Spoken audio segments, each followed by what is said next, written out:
Shalom, and welcome back to day 58 of reading the Bible in 52 weeks. Woo. Lord, be present with me today as I encounter the written word. Open my ears to hear the message you have prepared for me. Amen. Let's go.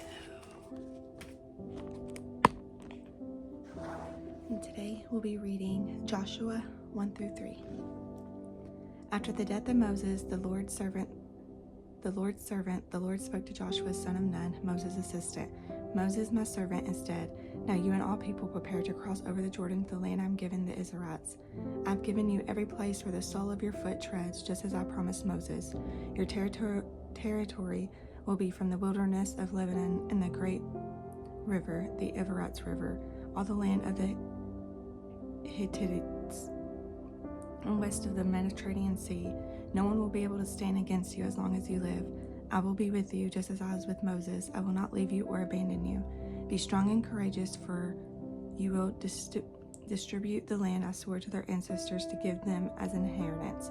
Above all, be strong and very courageous to observe carefully the whole instruction my servant Moses commanded you. Do not turn from what is the right or the left, so that you will have success wherever you go. This book of instruction must not depart from your mouth. You are to meditate on it day and night, so that you may carefully observe everything written in it. For then you will prosper and succeed in whatever you do. Haven't I commanded you? Be strong and courageous. Do not be afraid or discouraged. The Lord your God is with you wherever you go.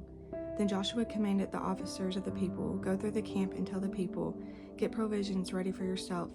For within 3 days you will be crossing the Jordan to go in and take possession of the land the Lord your God has given you to inherit. Joshua and the Reubenites, the Gadites, and half of the tribe of Manasseh, remember what Moses the Lord's servant commanded you when he said, the Lord your God will give you rest, and he will give you this land. Your wives, dependents, and livestock may remain in the land Moses gave you on this side of the Jordan. But your best soldiers must cross over in the battle formation ahead of your brothers and help them until the Lord gives your brothers rest. And he has given you, and they too possess the land the Lord your God has given them. You may return to the land of your inheritance and take possession of what Moses the Lord's servant gave you on the east side of the Jordan. They answered Joshua, everything you have commanded us we will do, and everywhere you send us we will go.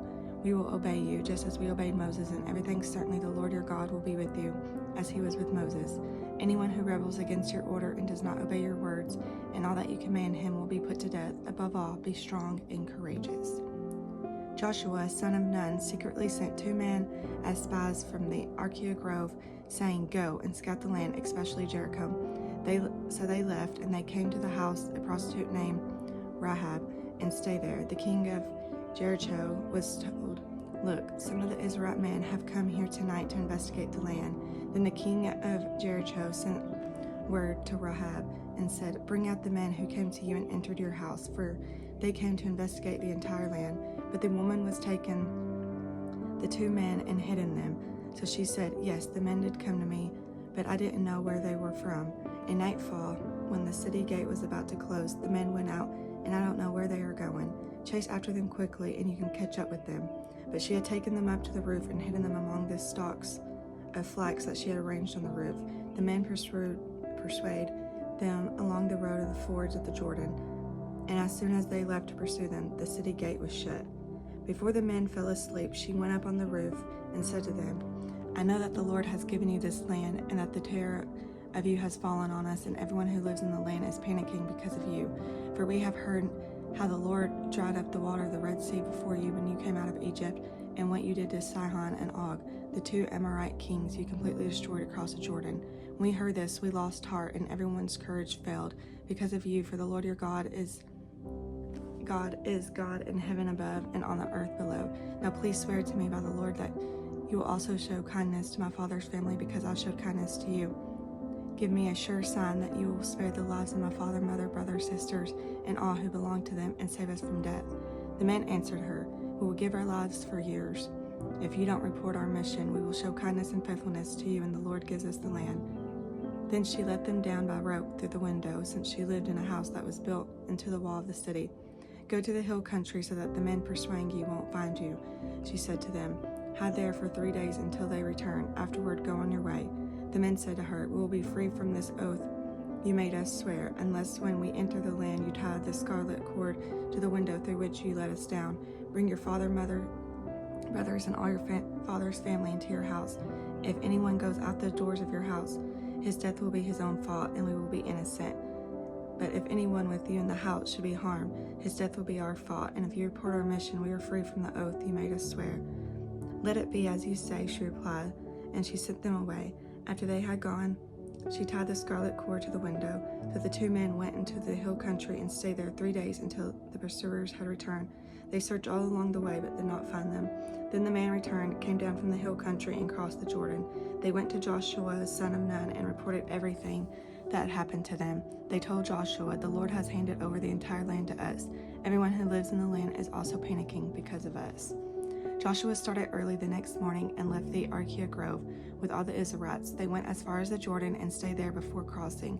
After 3 days, the officers went through the camp and commanded the people, "When you see the Ark of the Covenant of the Lord your God carried by the Levitical priests, you are to break camp and follow it, but keep a distance of about 1,000 yards between yourselves and the Ark.